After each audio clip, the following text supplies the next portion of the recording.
and it is November 19th. I'm at the National Bureau of Economic Research in New York City with Anna Jacobson Schwartz, and Anna's going to tell us first about who she is, Yes. and then a bit about, a lot about, I hope, about her involvement with the National Bureau of Economic Research. So as Claudia has just stated, my name is Anna Jacobson Schwartz, and I am a long-time employee of the National Bureau of Economic Research in New York.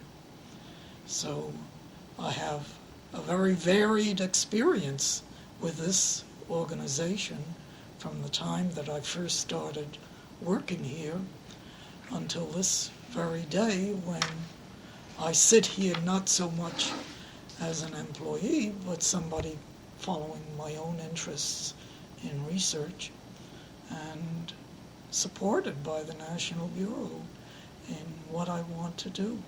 And for me, this is the most central part of my intellectual life. So I'm very grateful to this organization. Right. And let's start with Barnard, Yeah. and that serendipitous event that took you from Walton High School to Barnard rather than Hunter College, where my mother went to college. Yeah. And I was thinking when you said, and it changed my life, that my mother was a stat econ, she was a math major. I think she was math stat, but she did economics, although she denies that she remembers anything of this, but I think she's wrong. So you went to Barnard, and you did economics, and what I was saying before is I wanted to study economics from the time I Okay. was in high school. When Yes.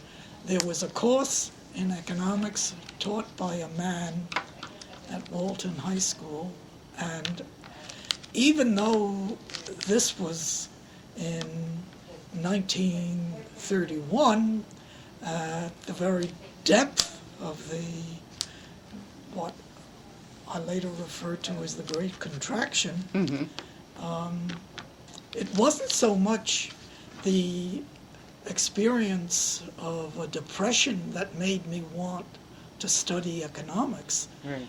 It was the fact that the questions that we talked about in this class seemed to me so vital that I couldn't imagine wanting to pursue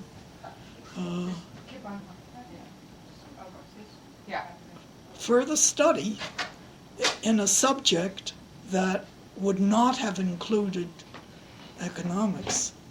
So I went to Barnard with the full intention of majoring in economics.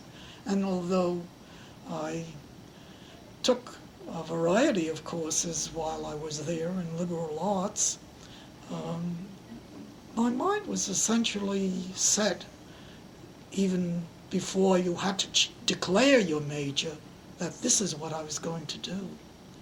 I don't think that the economics faculty at Barnard, looking back after all these years, was especially distinguished. But they certainly were serious people. There were 2 women, and the third person who taught statistics, also a woman, and the one man, Arthur de Geyer, who was an Englishman who had gotten a job at Barnard. And it was his influence in particular that determined what I did after I graduated. He was able to interest the Columbia Research Science Council in funding a study of British business cycles from 1790 on. He had written on that subject as a graduate student at Oxford and had gotten his degree. The study he had done was unpublished. And because Wesley Mitchell supported his interest in doing this study, that the council funded. Was this the SSRC, or this was at Columbia at the time? This was. I think it was the Columbia I see. Organization at that point. And then it becomes something else. Yeah. Right.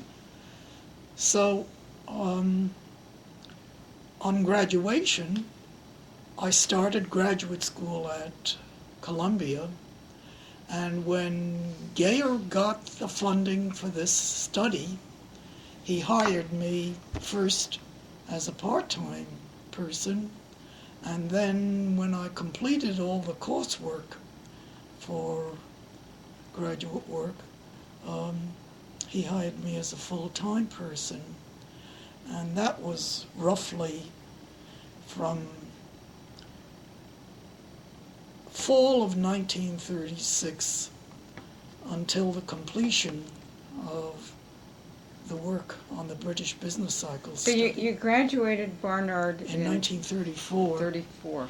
And then you spent some time doing the coursework and passing the Yes. obligatory And exams. when I went, by the time I went to Washington in the spring of Right. 1936, I had completed the coursework. Right. And when I returned to New York and started on the British Business Cycle study, the thought was that I would be able to find a subject for a dissertation Right. from my work on the British Business Cycle study. So for the next 4 years, that's what I was busy doing. Let me go back to D.C. for a second. Who found you the job with the group working on the consumer price, the consumer expenditure I survey? went to Washington at the urging of Clara Elliott, who was the person who taught statistics at Barnard, and was herself working on the consumer purchases study. I don't really know the dates when she was in Washington, but she came back to New York very frequently.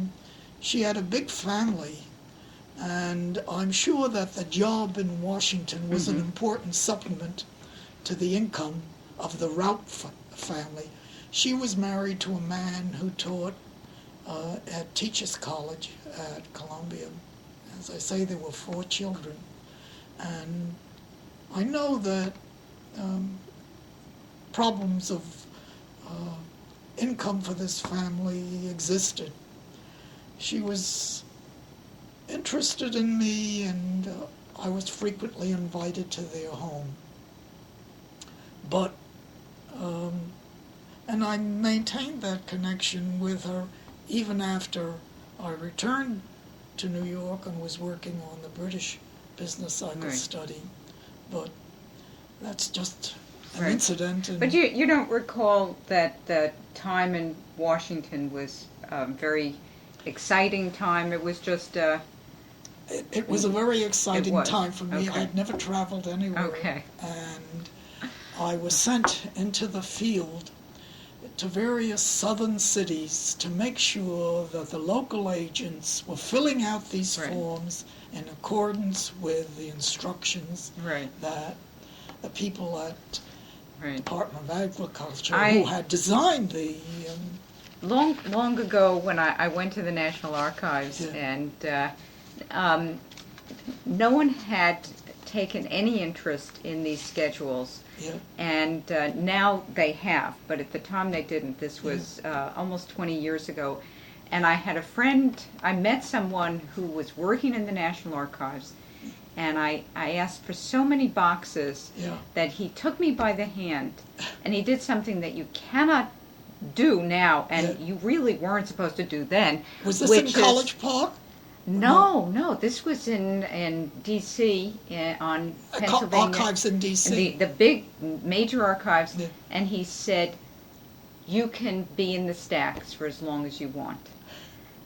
And it was a child in a Yeah. candy store, Yeah. and I just went all over the place, and I found this huge number of boxes, which was the 1934-36 Consumer Purchase Survey, Yeah. and the related one from 1935 to 37 that the Department of Agriculture became involved in, all of the original materials.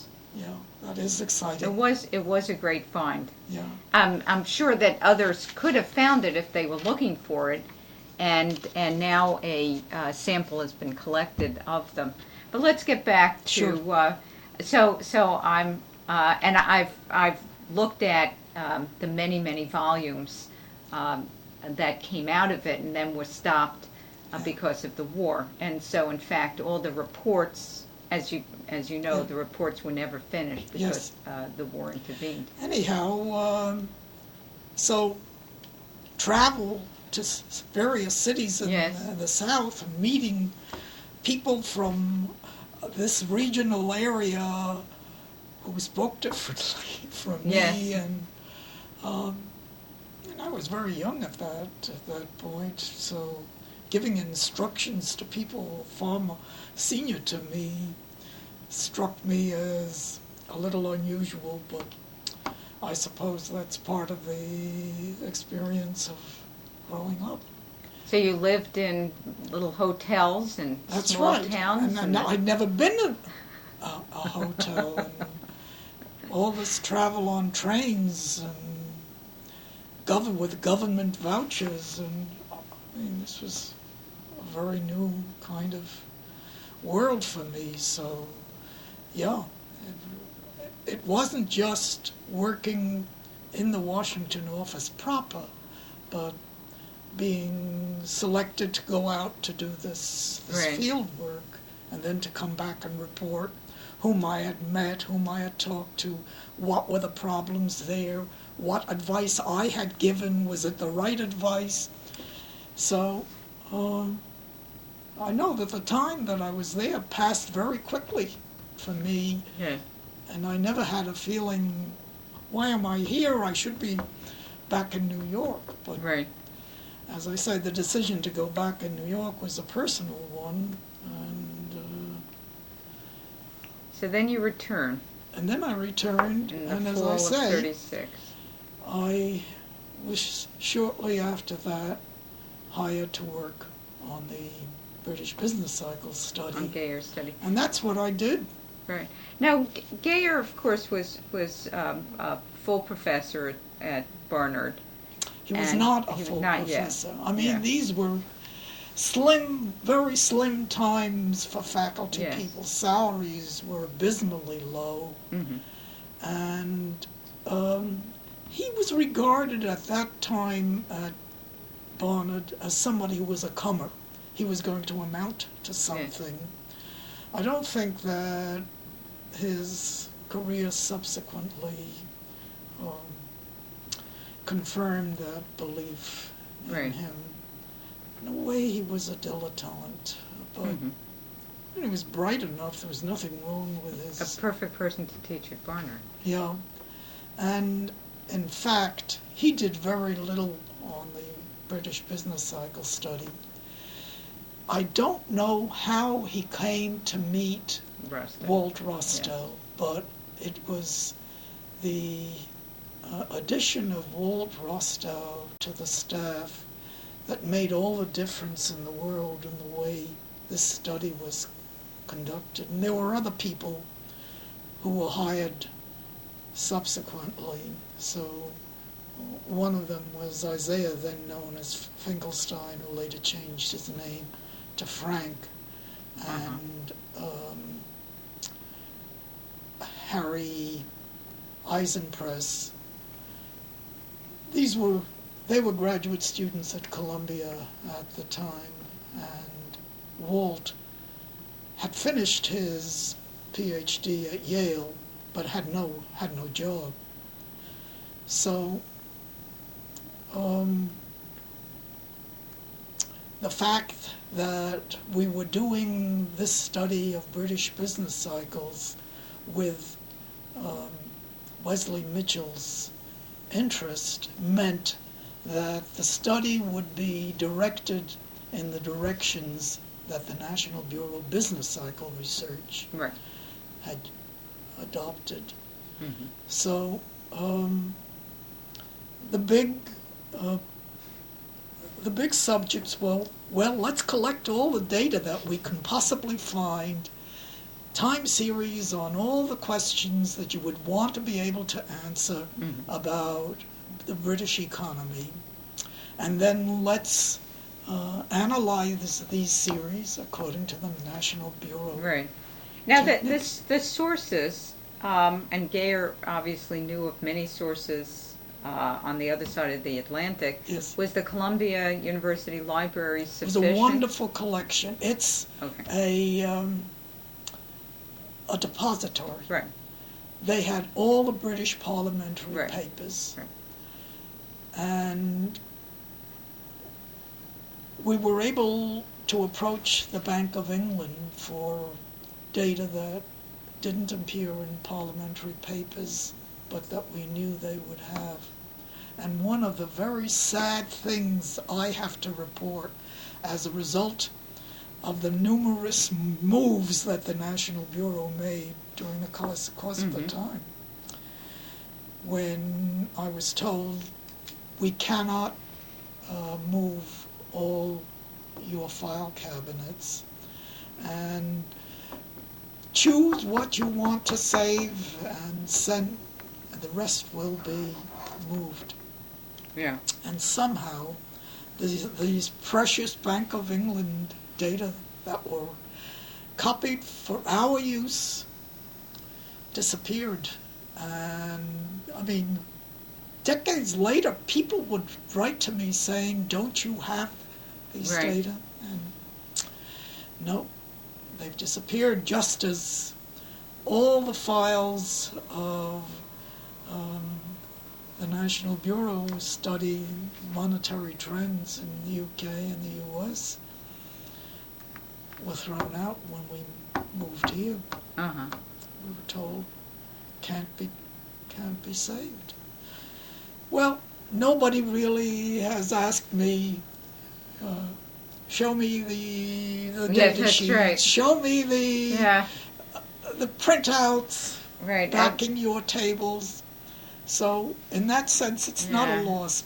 I feel it as a loss. No, There should be of course it is a a record loss, of yes. what you used and how right. you That's right. processed I mean, material. look at what happened when Christy Romer wanted to go back Yes. over the numbers, for example, that Stan Lieber Yes. did long ago on Yeah. unemployment. Yes. And Stan said, well, you can have them for a while, and Yeah. he came out as you know, Yes. my hands Yes. are spreading wide apart because that's what the data Yes. sheets would look like, and he handed them over to her, and she did much with them, to his consternation, of course, but she Yes. did.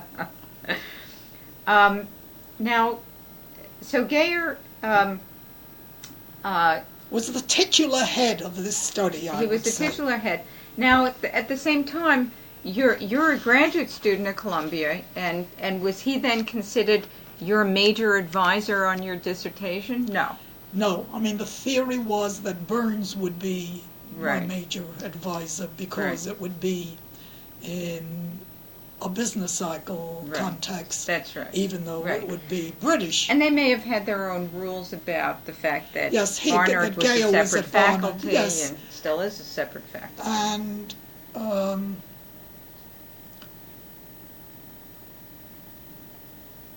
there was the British business cycle study was completed in early 1941. We had been promised publication money for 5 volumes, and this is what we had produced in the course of the years that we had worked on it. And at that point, the Columbia Council informed us, no, there was not money for 5 volumes. There was money for 2 volumes. So you actually had A manuscript, 5 separate manuscripts. volumes. And these were chronological. They were thematic. No, What? One volume had a historical narrative of the British economy according to cyclical dates from 1790 to 1815.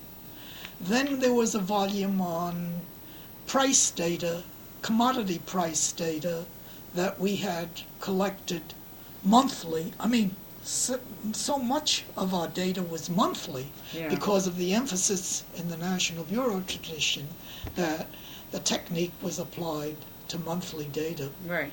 Another volume was just stock market data. Again, we had people in London collecting the monthly stock market figures for whatever was listed on the London Stock Exchange during that period.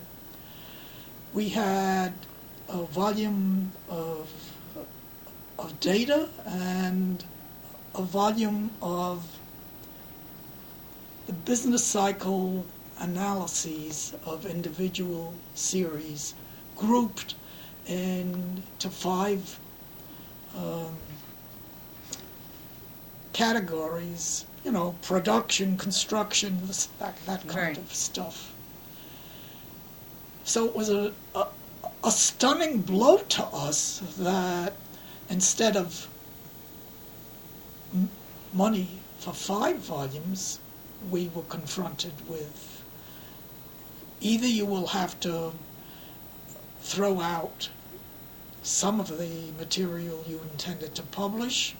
If you can reduce the size and get them into 2 volumes, fine, but it's got to be only 2 volumes, and for the rest, you will make the decision what to do with the other material. What we finally did Didn't you make 2 like really thick volumes? Yes. And to use microfilm of the original data series. Right.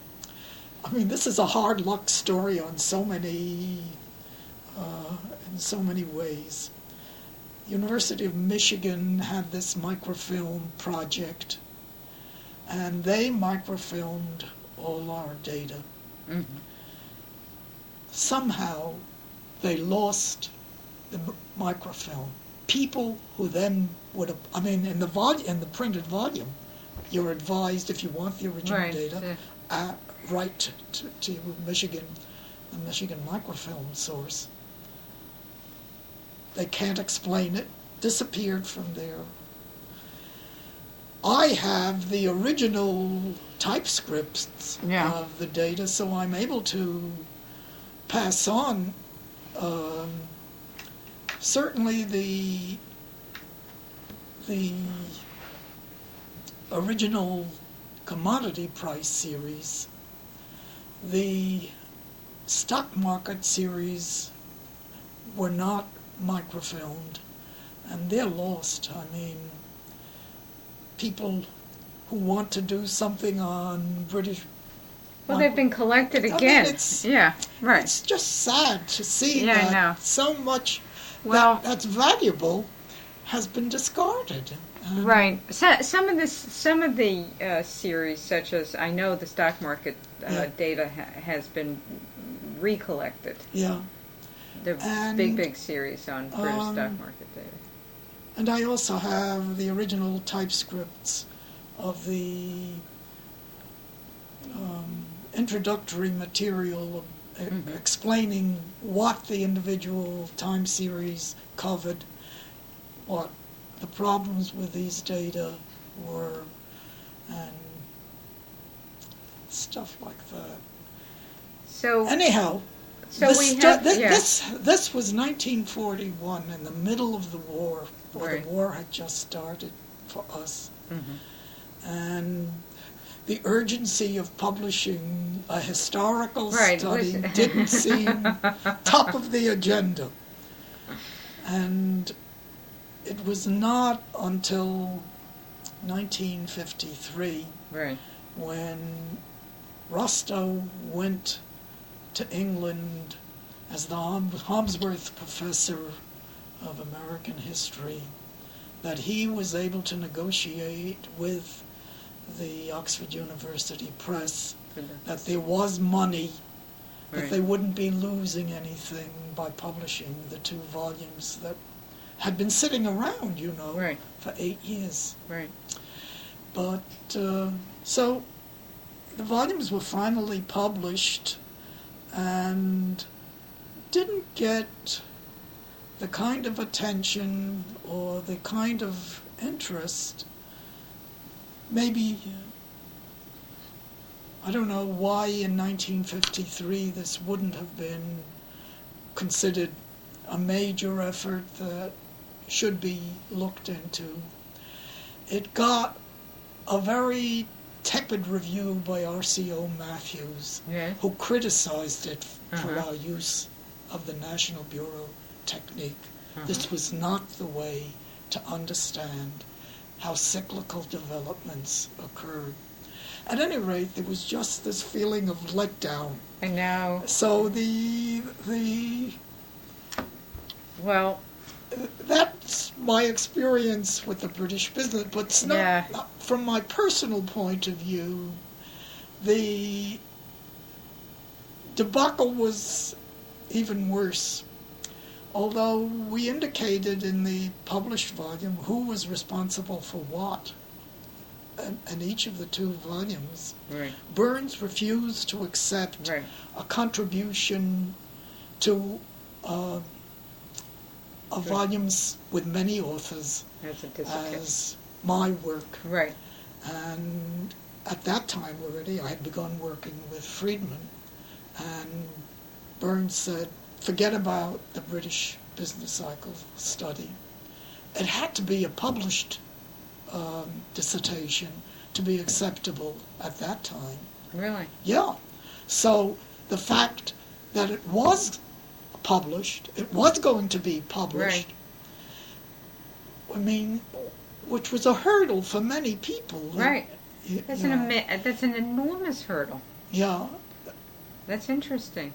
So what year did Burns say, terribly sorry, but, This is not the kind of dissertation that we accept. so at Columbia. what year did he say that? Well, this might have been 1954 or something I see. like that. After the volumes were out. Right. The problem was not that the volumes had been published Right. before there had been a dissertation committee to vet what I had done. Right. At any rate, But it is, these are, so, I mean, when yeah. people look at my vita and see I didn't get a degree till Right. 1965, they say, what happened? Well, this is what happened. I mean, right. if things had worked the way we had expected in 1941, when the thing was finished, and they had been willing to accept Right. my part of the then 5 volumes, Right. well, I would have gotten a degree much earlier. But Of course, Didn't turn out that Bob way. Lipsy's degree has sort of a long period in between his years as a graduate student and when he got his PhD, yeah, because he began as a graduate student in the late 40s. that's He got right. his PhD, I think, also in 65, That's right. something like that. So you have your degrees together. But But that must have been a great disappointment, a real disappointment, since other people had had dissertations that were jointly authored. yeah, Right. and Let's, I mean, yeah, considering the amount of work that Right. had gone it was into a the phenomenal amount of work. anyhow, Well, can you say anything about now about Burns? Because we're going to be moving to your time Yeah, not at the Bureau, but, I'm sorry, at the Bureau, because in 53 you begin to be physically at the Bureau. that's right. Once we moved to the Madison Right. Avenue office. Right. But But he knew me. he knew you met him probably in the I had met the him 40s. because of this British business cycle Right. study. We would go down to the Bureau's offices at 1819 Broadway to Right. talk with the people in the British in the business cycle unit to see that we were following the rules. I mean, That's the right. idea was we had to do exactly what they did in analyzing the series, Right. and that our preparation of charts was just like theirs. So, in a sense, we were an auxiliary to what was going on at the National Bureau in Right. terms of U.S. data that we were trying to apply to our British data. So he certainly knew me as somebody who was around the Bureau for this purpose, Right.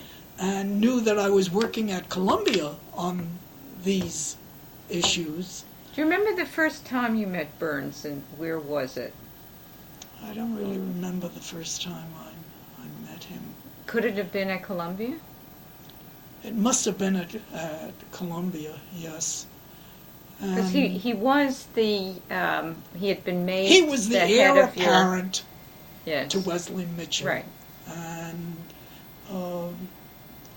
And I hadn't taken any courses either with him or with Mitchell, but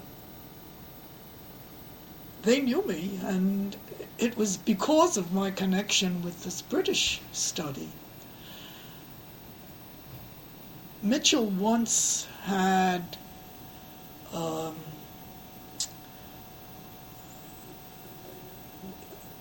the three of us, Geyer, Rustow, and I, were invited to Mitchell's home.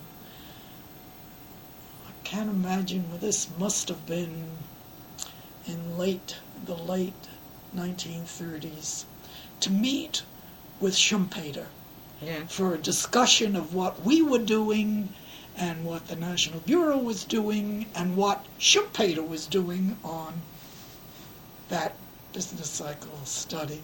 Oh. Yes. And to me, it was a revelation.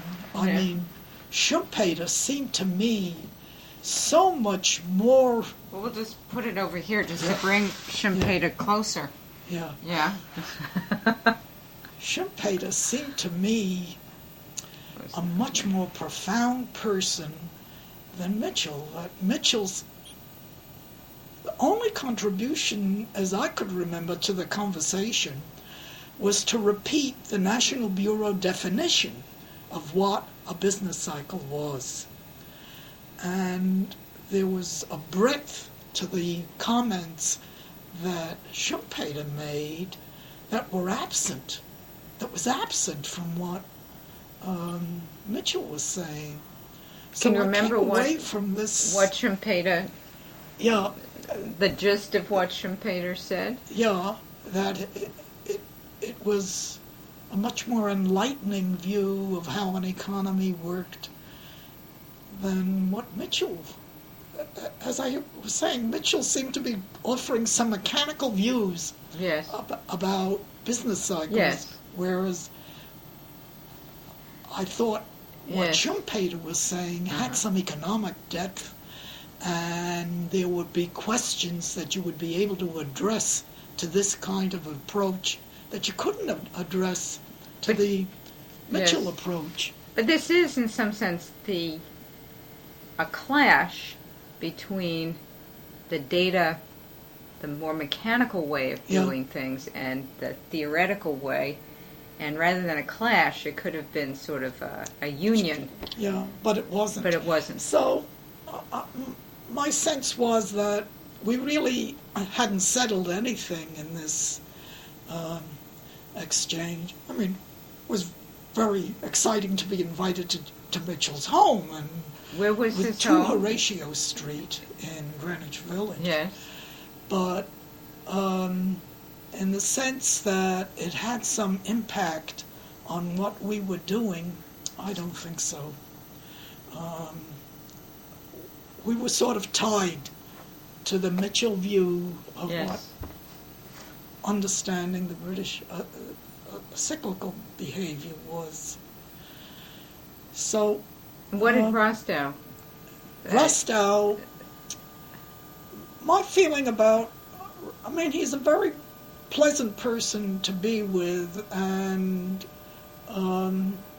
is admirable in many ways. My only feeling about him after all these years is that he was saying 30 years after the British business cycle study was ended, the same things that he was saying 30 years earlier. I don't have a feeling that he grew and that his understanding of the world had deepened and in some way been enlarged. He was essentially the postdoc person that he was when I first met him, and not any different. I mean, he can be a lot of fun. I mean, there's nothing wrong with him as a human Yes. being. But as an but- economist, Right. as a historian, I thought he was lacking. And Yes. I really haven't kept in touch with him all these years. Did you get a sense, though, that he would burst on the scene with big ideas, and well, then there would be some need for a large cleanup squad to figure out, well, which of these ideas are actually right and which of these ideas should be thrown out. But was he always the idea person, throwing ideas out all over the place? Well, he had a few central ideas. Yes. That economic development depended on export growth. And this was the one message that he more Yeah. or less applied in all the books that he ever wrote subsequently. And takeoff, I mean, the thing that he became known for in the 1950s, didn't prove to be a seminal kind of idea that others picked up and developed. And so, problem is, of course, that I got to know Milton Friedman, and that surely changed Yes. my view of economics and of what the real problems were. Right. So, in a sense, maybe I wouldn't have this kind of view of Rostow if I hadn't been so influenced by I Friedman. don't think so. I think that that Walt's brand of economics is not as satisfied. It just didn't satisfy you. It just That's didn't right. make sense. Yeah. They're sort of big, interesting notions, but there's no meat. There's no sense that you can really get your hand around it Yeah. and get your mind around it. Yeah, as I say, he hasn't played a role in what I think is No. my development. No, well, and neither mine either. And now, said a bit about Burns and Mitchell. So this was this the first time you had met Mitchell at his home? This was, I mean, I had met him Right. at Columbia and at Right. the Bureau, but it was the first time I'd been in his home. Okay. Yeah. But you knew Burns vaguely at Yeah. Columbia, but at Columbia you didn't know Mitchell any better than Burns. I didn't know, No, because I wasn't a student of either one. of either one of them. Right. I mean, I took monetary economics with Angel.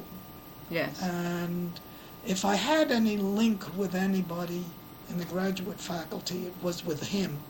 Mm-hmm. And it was because I was doing some work with him at the time that he had a very brief connection with the National Bureau, that it was assumed when I was hired that I would be working with Angel. But there was, I don't really know why, whether he was dissatisfied with the connection with Burns or whether they weren't satisfied with him. And then there was He left. there was so- Frank Mills as well, right? I'm sorry? Mills. You took Mills. statistics from Yes, Mills. I had some connection with Mills, Uh-huh. but again, not for very long. And he was at Mills was at the Bureau as Yes, well. Frank. yes. His first name is Frank. Do I have that right? Okay. Frederick. Oh, Frederick. Yeah, Okay. but known as Fred. Yeah. Fred Mills. I first had it right and then I got it wrong. Okay. Yeah. So you come to the Bureau in '53, and before that, No, I come to the Bureau much earlier. right? But physically, But you I'm come not physically here. working Right. here. So, so what year do you date this coming to the Bureau but not being physically here? So That's about 19. It was as soon as the British study was over, 1941. right, And then I was hired with the intention that I would work with Angel right, on the cyclical behavior of money. Angel was really working on that at that time. right. So when you say you sort of came to the Bureau, that meant that you were on the payroll. That's right. That's right. That's you were, the difference. right, but you were working out of an office or a carrel or something. A cubicle at the Columbia Library. Okay. And I would go over to Fairweather, which was the economics building, and see Angel or whoever in the Right. economics department that I wanted to talk to. Mm-hmm. But essentially doing what I started to do then. I mean, that was the beginning, really, of trying to put together a money stock series. And Angel had a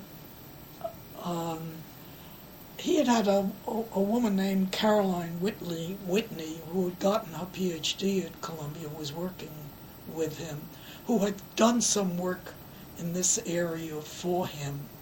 She didn't live very long after that. I don't know what happened to her, but I don't think she was in the picture any longer when he started asking me to work with him. But so it was through him, actually, that I came to the National Bureau. And once Angel was out of the picture for them, they approached Milton to ask him. He had left the Bureau after he had finished Right. the draft of Income. from professional practice. And He went he to wandered Wisconsin, around yeah. until he was able to get a job Right. at Wisconsin, which didn't last. Right. And then when he was finally at Chicago, he was asked to become a research associate. And that's when I had met him briefly in New York when he was working on the statistical project for the war effort at Columbia. It was hard to find a stroller in New York during the war, and I had had 2 children and a stroller that I didn't need at that point. And they came one evening, Yeah. and I handed them the stroller. But I sure didn't know him, to talk to him. So essentially I got to know him once he became affiliated with the money business cycle study for the National Bureau. And then, of course, my contact with him was largely through mail, because he was in New York so rarely. And then we would sort of plot out what would we be doing the next few months or something like that, rather than have, daily contact. It was unusual to use the telephone in right. those days. Right. Had to be something very special Very to special. use a phone. So it was largely by mail, and when we finally got around to beginning to write the manuscript, again, went back and forth through the mail. So what year do we date Milton comes to New York City in 43, 42? I don't know that that's the right year.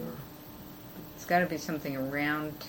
Sometime in the late 40s, Okay. I would say, because at the beginning, as I say, it was with Angel. With Angel. And it was only after, for whatever reason, I don't know, Angel and Mitchell and Burns parted ways, that they looked for somebody who would be the senior person on the Right. study of the money. Right. So it's And sometime around Milton, of 45 course, or- had no real interest in the behavior of money until he started the project here. No, that's Who interesting. told That I didn't me know. that What? they'd looked at something that Milton had written about inflation, I think with Ruth Mack and with somebody else, and money was not Yeah. important. So, anyhow,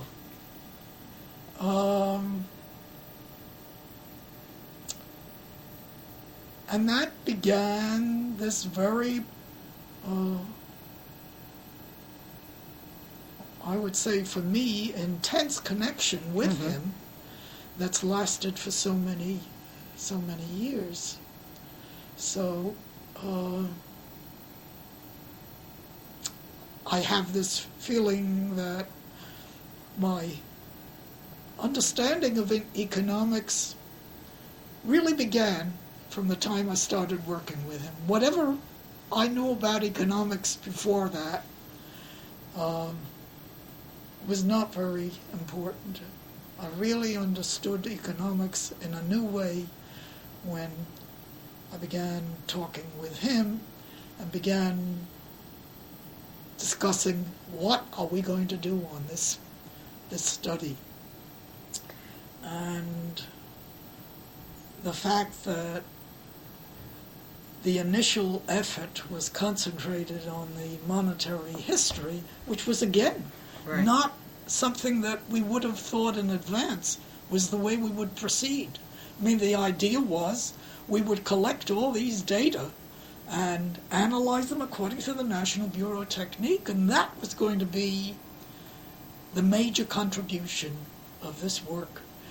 And of course, that first paper that we did that was published in the Review of Economics and Statistics as part of the first monetary conference that the Bureau sponsored, did make use of the Bureau analyses of the money series and the kinds And of what things. year was that? The first paper that was I in think the that was 50s? 1962 that it was 62, published. okay. Probably the conference was a year earlier or something like that. And again, the astonishment of people who were at that conference. I mean, we were considered weirdos for Yeah. thinking that money was such an important... That money mattered. Yeah. But when you first met Milton and he comes on board this project that you've been working on for a while with Angel, do you know what motivated him to become part of this project? What at the time? What was his agenda? He was very close friends with Burns at that time. Yes. Didn't last. I mean, yeah. But at that point, I'm sure he looked to Burns as significant for his future. Yes. And to be invited to be part of a bureau project was certainly something that he would value. Right. But and but of course, I mean, you're on the payroll. You're on the payroll. That's a good thing. Milton couldn't have been earning that much money as assistant professor at Chicago to be, oblivious to the opportunity. But surely, by then Milton is at Chicago. He has all of these colleagues at Chicago who have thought for a long time that money mattered an enormous amount. Yeah. So when Burns said, "Well, we have this project on," and I don't know what Burns said it was. He wouldn't have said it's a monetary history of the United States. No, I mean Burns would have said we was... need you to analyze the cyclical behavior of money, so it will be another another chit in this big. Yes. We were going to have this enormous collection of how different sectors of the economy behave, then we will be able to say something in a generalized way about business cycles. Yes. And the Holy Grail view of the economy. That's right. And as I say, I think there were financial reasons for Milton to be eager to participate. But when Milton came here, he didn't have another agenda in the back of his mind at all. No, he didn't have any agenda about money. We were going to find out. No agenda about money. All of his friends in Chicago didn't say to him, "Okay, now show us what's happened to velocity over time." No one said that. No, I think that was part of the discovery in our work. And so I put this big effort into constructing the money data, and he participated, of course, because there were technical decisions to make, and it isn't that I was just doing it on my own, and we had a staff of people who were going to the books to get the data and put them together for us. So that was the accomplishment of the first few years that we worked together. And then deciding, well, we better find out why these changes in the money stock happened at the various dates that we have data for. So the origin you of the... decided at some point, well, let's start in 1860 and move to... So you decided the beginning date was decided... The beginning date was decided by when we could find enough data. So we started at 1867 after the Civil War, even though the data were pretty scrappy at the beginning, and then became fuller and more reliable. But we always thought of the time span of the study as covering the years since the Civil War right down to when we ended the collection in 1960. But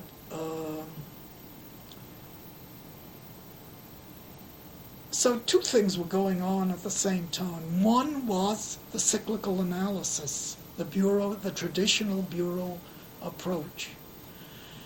But we did other things but besides the Bureau's approach, including deciding that what was important was growth rates, not the levels at any particular date. And that was not a traditional way of operating at the Bureau, and I think Moore and Burns never really believed that that was the right way to go. I think they tolerated us in this, what they considered not a credible way of measuring money behavior. Mm-hmm. So Burns and Mitchell. But Mitchell was no longer. I'm sure Mitchell's no longer. Yeah. Burns at the time was not sort of understanding where money was going to fit into the economy. He didn't understand that M and P are related, and we've got to understand the changes in M and the. No, I mean, this to them was foreign, and. Well, that's why Burns got into trouble later on, maybe. Yeah.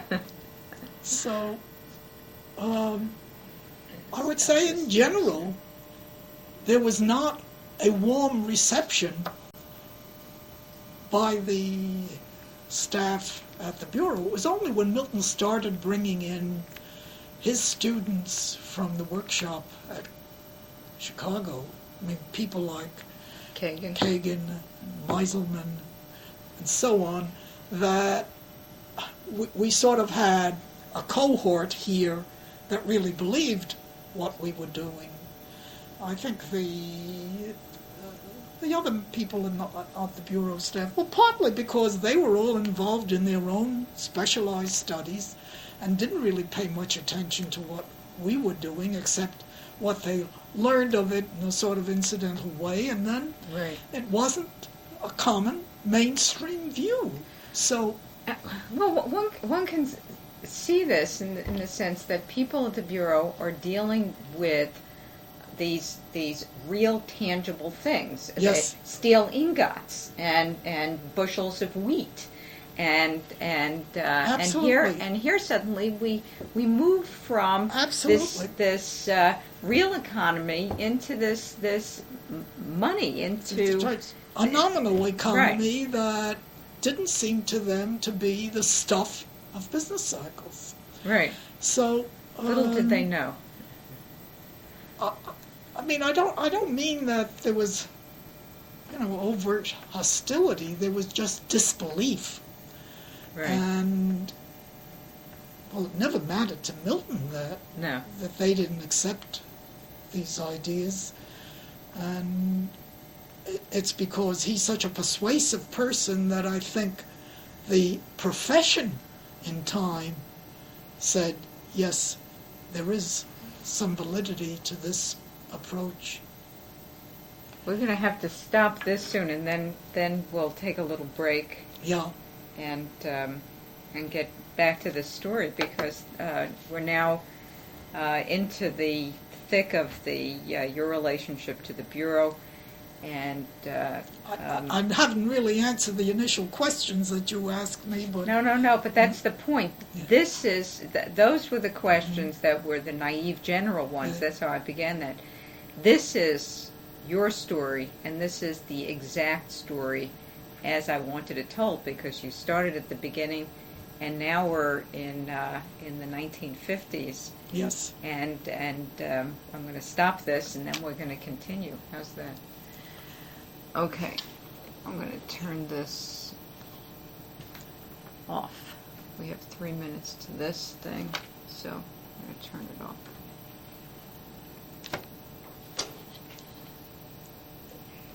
So we're continuing with Anna Jacobson Schwartz, and Anna, just start up where we left off. Thanks. All right.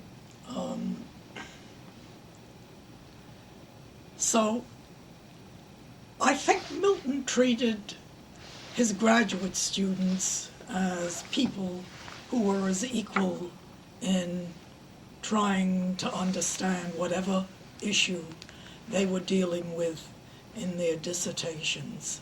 It wasn't the relationship of somebody who was talking down to others. And I think in that sense,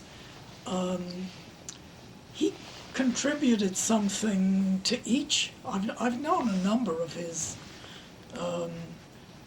graduate students who earned PhDs under him, that they each have a sense that their work was something that they did with Milton, not under Milton, and that he took as much pleasure in their success as it obviously was in their interest to achieve it. So there is something very attractive about working with Milton.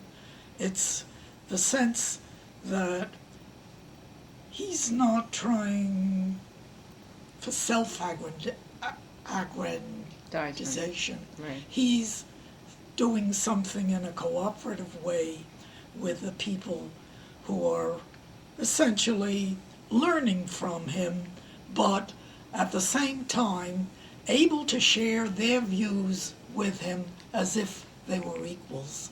And I think this is a very rare quality in people who are continuously nurturing younger people, but always in the position of the superior. He's not like that. So even at the start, when he was really at the start of his own career, we functioned in a way that I think gave me respect at the same time that I certainly had enormous respect for him, because I felt I learned so much from him. At every encounter, it didn't matter what we were talking about, he always illuminated a subject for me. And as I've often said, sometimes when you say, I don't understand this, and this is my question, Milton would reformulate your question in a way that made you understand what it was that you didn't understand until he showed you what were the real problems in this particular area. So, as I say, I think I did have a unique relationship with him, but not unique in the sense that he didn't treat his own graduate students in any way different from the way he treated me. So, and the other thing I think that was special about my relationship with him was, if I said to him, I don't think you've expressed this well, I don't think you've covered this, I think you've evaded this, he never got upset, he never got angry with me. He said, let me see if I can do it better. And when he criticized something that I had done, it was in the same spirit. He wasn't trying to belittle me, he was trying to improve the product, and I appreciated that. And I wanted to do better if he showed me in what respects what I had turned into him was not as good as it might be. So the working relationship, I think, in many respects, was one that was enriching both for me and for him. So you, the two of you worked at the Bureau. He, of course, was at Chicago almost all of the time. Yes. And you corresponded mainly Through by the mail. He would occasionally come to New York. Yes. Maybe summer. There was one half year, the half year in which Columbia awarded me the PhD, when he was the visiting Wesley Clare Mitchell professor. But that was much later, of course. That was much later, 65. 65. Right, and there's a lot of... Yeah. And all the intervening years were these years in which you wrote this very important, large volume of monetary history of the United States. And so you begin this, you have much of the data that you and Angel had been working on. Milton then, and you then sort of map out exactly what data you're going to be collecting. And at what point did the two of you sit down and say, this is how it's developing? These are chronologically the breaking points that we want to separate it into these chapters. Yes. And this is the narrative. And the book has a grand narrative. Yes. And so what's amazing is that it starts out, as all good economic history and economics research must, with a collection of important illuminating data, but it winds up as a great narrative. So how did that happen? As I say, the fundamental series was the money stock series. Right. And the way we interpreted it. So that was the great data achievement at the start. And then in addition, of course, we needed price data and income data and velocity data. And these were available mainly from the work of others, except that we reviewed what others had accomplished, and in some sense we modified what others had done because we found various problems, not fatal ones, but ones that we thought could be improved. And these auxiliary series supplemented the money stock series and became the bedrock on which we built the narrative. So the narrative, up until we had access to the internal Federal Reserve documents for the 1920s and early 1930s, were drawn mainly from standard economic histories, which we didn't always interpret the way the standard histories did, but nevertheless they were the sources that we used. It was only when we turned to the Federal Reserve period in the 20s that we were able to present an internal aspect of Federal Reserve decision-making that became the focal point for the emphasis on how wrong policies had been during the Great Depression.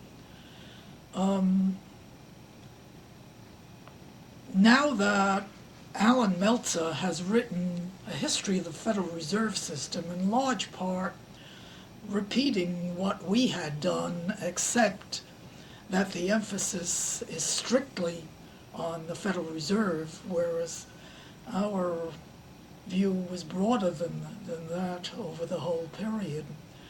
And he's had access to some internal material that was not available to us at the time. But I'm not sure how that volume will be regarded when it's finally published. It is in the production department at Princeton Press. If Alan really succeeds in covering the period from 1951 on, which is supposed to be the second volume of his work, I think that may have a much greater impact than this first volume. I think, even though I don't always agree with what he's written, and he knows where I disagree, it seems to me to be retreading ground that's already been plowed. But that's an incidental comment. I Yeah. think the initial reception by the profession of both the cyclical behavior of the money stock in the Review of Economic Statistics volume issue and the publication of a monetary history was just amazing to the profession in general, which had not heard such views expressed and regarded them as revolutionary in a way that they were, and didn't win general acceptance until much later.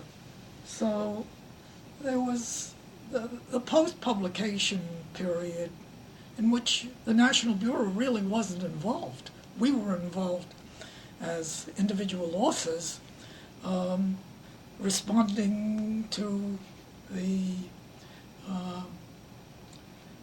sort of critical assessment that people who consider themselves monetary economists expressed. Do you remember And of course, that? there Yeah. was internal dissent Yes, there within was the internal. National There is Bureau, that dissenting. where a director, Yeah. according to the Bureau's That's right. bylaws, Right. had the right To write a say, dissenting. I don't agree. That's right. And that was published along with Right. the main volume. Right.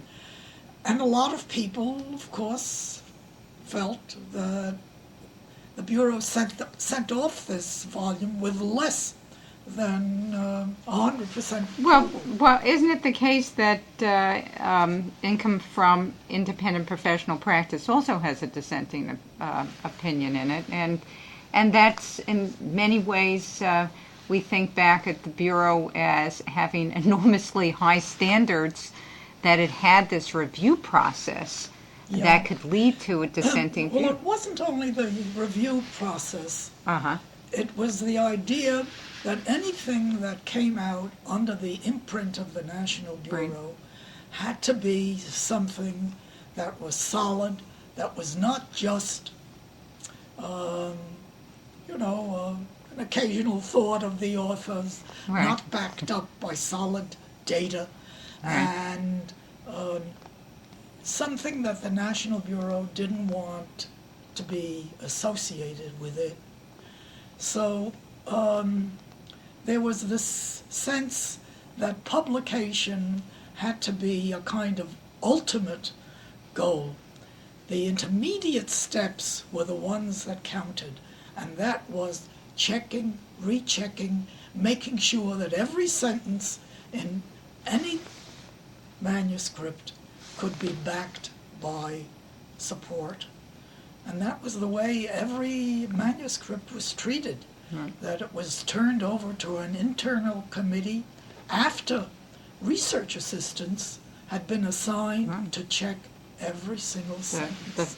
What we in many places call the fact checkers. That's right. You must have run them ragged. Yes.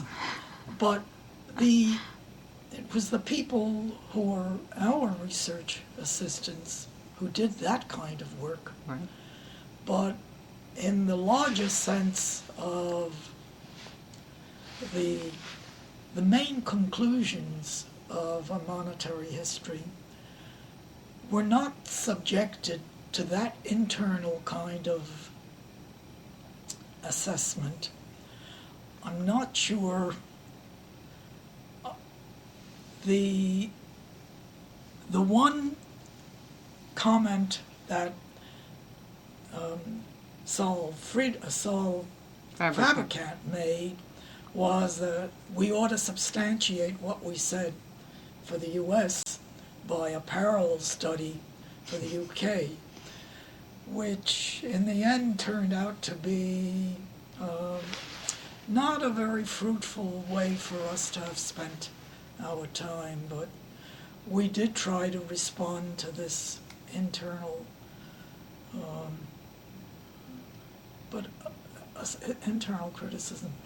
But I don't recall anybody else on the staff reading committee that challenged us in the way that the profession did Right. about Right. why are you so certain that Right. money plays this Such critical an important role. When you were a graduate student, you must have taken a course on money, monetary theory, Yeah. money and banking. Yes, that was with Angel. And that was with Angel. And but when you Angel in many ways anticipated what we did, except he didn't accept at face value what his own results showed. Right. I mean, he showed that changes in money were associated with changes in nominal income, but he didn't make anything of it. Right. Right. So, Did you feel that you? I mean, that yeah. teaches me something. Right. If you do research, Right. you really have to be convinced yourself that Right. what you're finding is worth attention. And I think Angel lacked that kind of conviction, that something that his book shows wasn't something that he emphasized or tried to make something of. And it eventually was, just sloughed over, not really Right. paid attention to.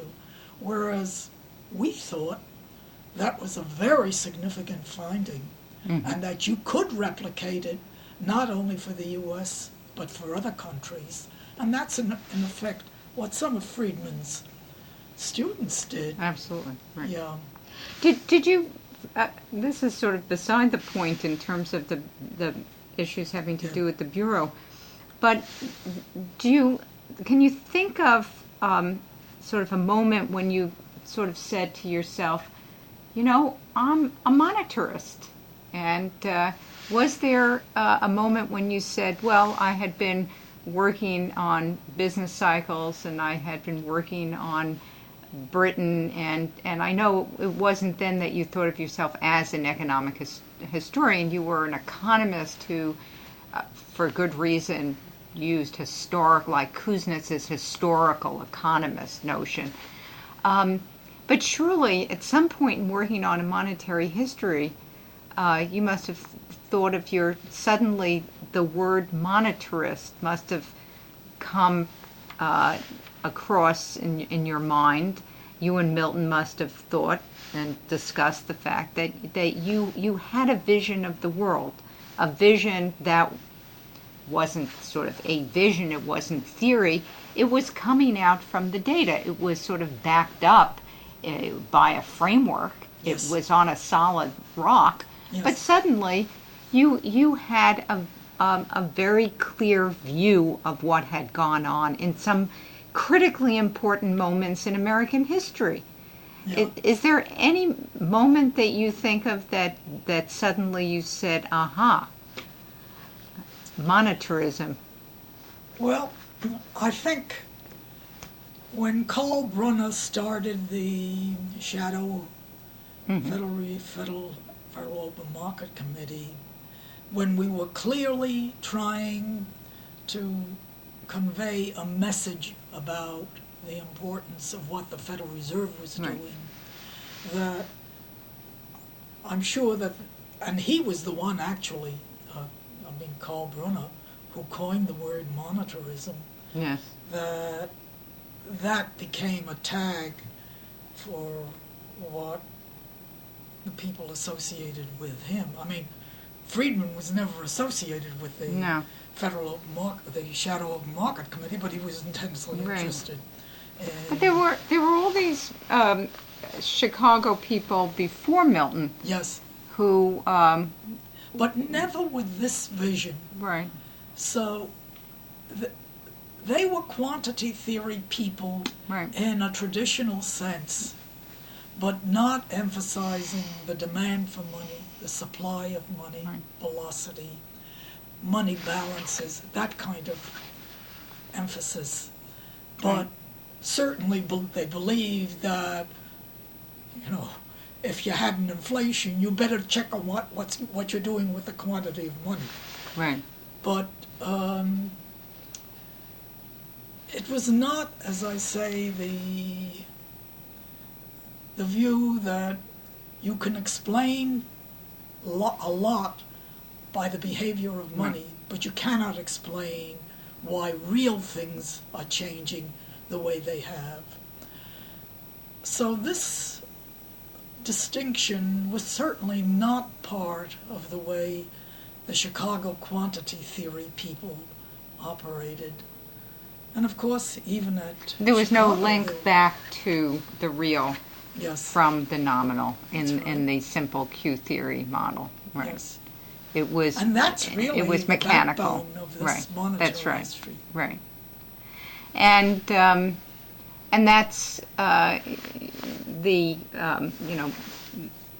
what Milton put his stamp on, what you put your own stamp on, was that view, and that then becomes refined and altered with Bob Lucas. Absolutely. And they're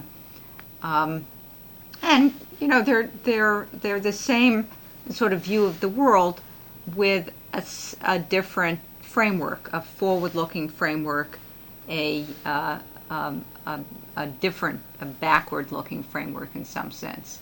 It has to do with expectations. Right. Has to do with the sense of the And knowledge of that kind of change in our framework is what emerged in monetary trends. right.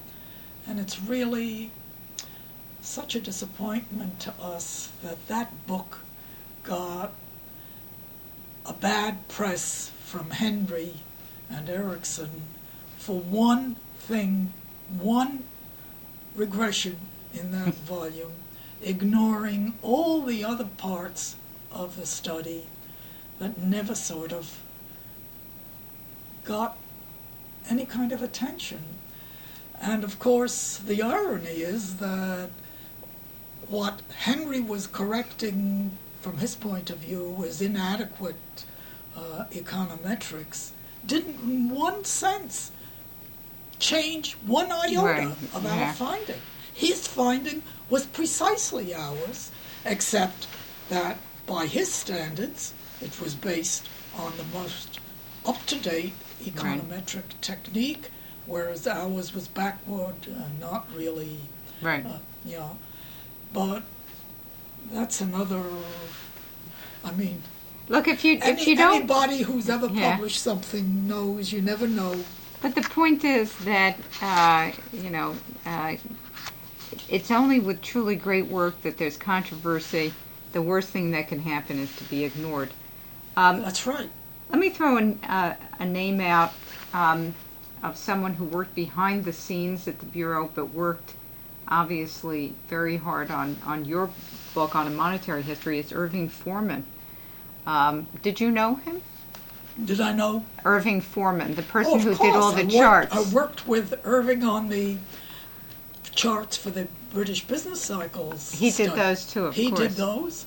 I just throw his name out because in the history of the Bureau, he will, I hope that he receives at least a page, because he deserves a lot more. And he must have been an extraordinary draftsman. That's right. And also a passion for accuracy. Yes. He didn't want you to hand him any data to chart that had not been checked and rechecked. And I think that there was this kind of integrity about his work that makes him special. He really cared about how good the data were that he was. Was he a full-time Bureau employee? He was a full-time. He had his own office with all his drafting material. Yes. I mean, he was a bit of an eccentric, but anybody can be that way. He was so clever. I look at many of the figures in a monetary history, and I believe in the in the Great Compression, in the Great Contraction. I'm laughing because I in a piece that I wrote on income inequality in the 40s, when the income inequality compresses, I paraphrase the Great Contraction. I call it the Great Compression, which of course is also coming from the language of the Great Depression. Yeah. So it's taking the Great Depression, the Great Contraction together.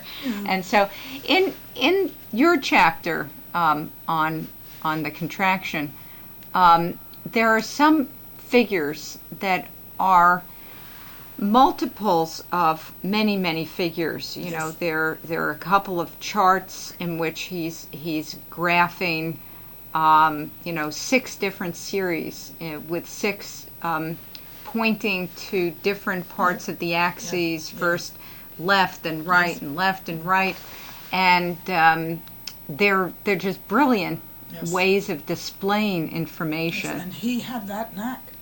Yes. So he certainly deserves a lot of credit. And so you would never suggest to him, well,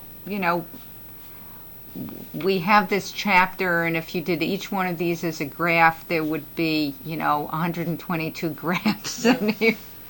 And so you never said to him it would be interesting to condense them in the following way. He just thought about it. Yeah. But he must have known the direction that the chapter was taking, so he knew how to put them together. Although I never really discussed what's the economics of what we're doing in this volume. But he must have known it. It was always in terms of how can you best display what we want to show at each point, that it supports the text that's accompanying it. And he had an incredible knack for reading your mind then, because there's some wonderful exhibits of series in that chapter, and many of the chapters. I always, whenever... he was really a workman of some, I would say, some excellence. It's, Right. So, just tell me, let me just go back just for a very, very short while, because I want to go forward in time into the 50s and the 60s at the Bureau. But you talked before about the National Bureau approach to doing business cycle analysis. Yes. Can you say just a little bit more about that? Do I think? Can you just say a little bit more about what you mean? I mean, the guiding principle of the Bureau's business cycle project was that if we could learn something about how each sector of the economy operated at cyclical turning points, we would be in a position then to formulate some kind of overall view of the American business cycle. And until we had these building blocks, as it were, we would not be in a position to have this general view. So the emphasis was always on what do we know about production, what do we know about construction, what do we know about inventories. And then somebody, a master builder, would be able to take all these separate pieces and put together the big picture of business cycles. It was and interesting, and the only common feature of all of these separate things was that Bureau technique of how you measure business cycles. So you marked off peaks and troughs, and you divided up the intervals according to some fixed number of phases, and you described each one in these terms. And the emphasis in each of these separate pieces was always on what's going on within these sectors, not relating sector to something else. And not, in addition, being concerned with growth as opposed to cycles. Well, that was the big rift at the National Bureau in the 1940s, after the very negative reception that measuring business cycles received, that it was measurement without theory. And it was a blow, I think, that Arthur Burns never recovered from. And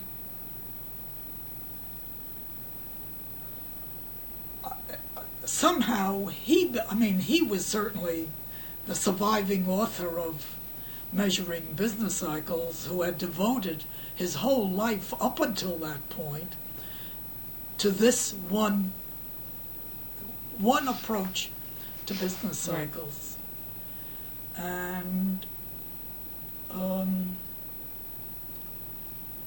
well, it's ironic in a way that younger people so many years later have thought there was some virtue to what the National Bureau's technique did, and don't think that measurement without theory has no justification. But of course, Burns never lived to enjoy that kind of rehabilitation. But you were, we were. I mean, we had plenty of theory that nobody believed. Right, and then there was the other stuff.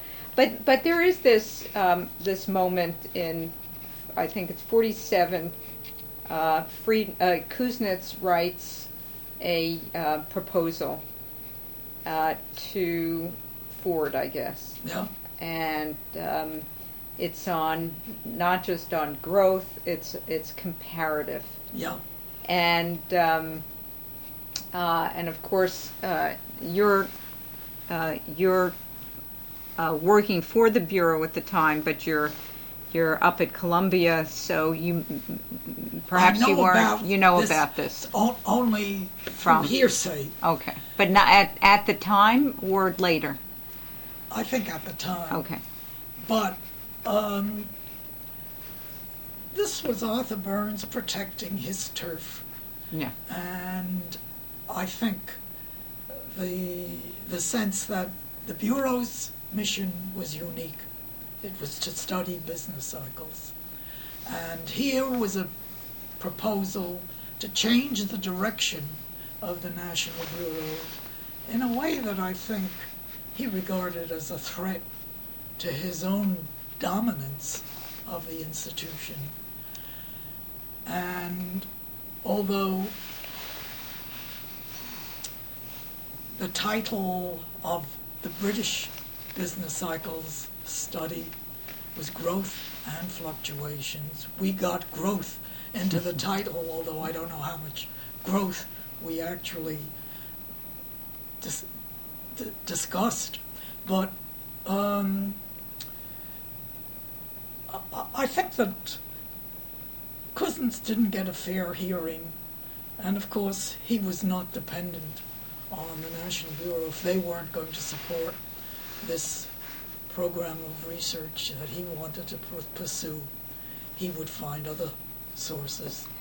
Did you have a sense then or later that Simon and Arthur had deeper personal and intellectual conflicts? Yes, I mean, there was every reason for Kuznets to feel that he might be the successor to Mitchell. But since Burns was the one who worked so closely with him during the 20s and 30s, that may have been, just not a reasonable expectation, even though Mitchell certainly had a very high regard for Kuznets. I think also the fact that Milton's participation in the Kuznets study of professional income, that in the end sort of dismissed Kuznets' contribution as superficial and Milton's as more significant, also harmed Kuznets' position as a possible leader of the the Bureau. But certainly Milton to this day is very respectful of Kuznets and says Kuznets treated him very well. I mean, it must have been a difficult situation for Kuznets, who was certainly more established in the field than Milton was at the time that he really rewrote Income from Professional Practice than the manuscript that was handed to him. But nevertheless supported Milton's version and didn't oppose it. Right. So where personalities and professional judgment enters, I think it's hard for an outsider to say. Yeah, but you never had any knowledge of something deeper in the sense, and once again, it's hard to figure this out. I know that, for example, Milton and Arthur became, at least Milton sort of lost respect for Arthur in 71. Yes. With wage and price controls. And Milton wrote a letter to Arthur expressing his enormous disappointment at that. Very different type of differences, I think, emerged with Kuznets and Burns. Maybe you don't know anything about this, but I get the sense from reading that Kuznets, perhaps the best way of putting it is that he didn't have that much respect for Burns's intellect. Well, at the beginning, of course, Burns seemed to be the dominant one, and Milton learning from Burns. Right. But Mitchell and Burns had liberal not in the 19th century sense, but in the modern sense of liberal. They were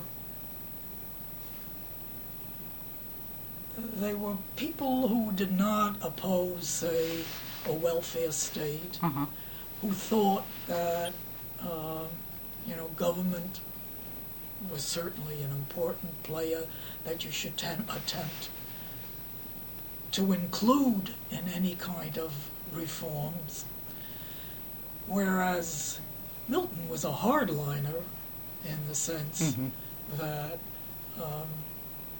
the private sector was the one that needed support, and government could not be relied on to produce favorable outcomes. So this was Milton's stance even before he came to the National Bureau, and he was certainly identified with that view, and I think influenced Burns to move to the same kind of thought that Milton had, but never was a believer in the sense that Milton was.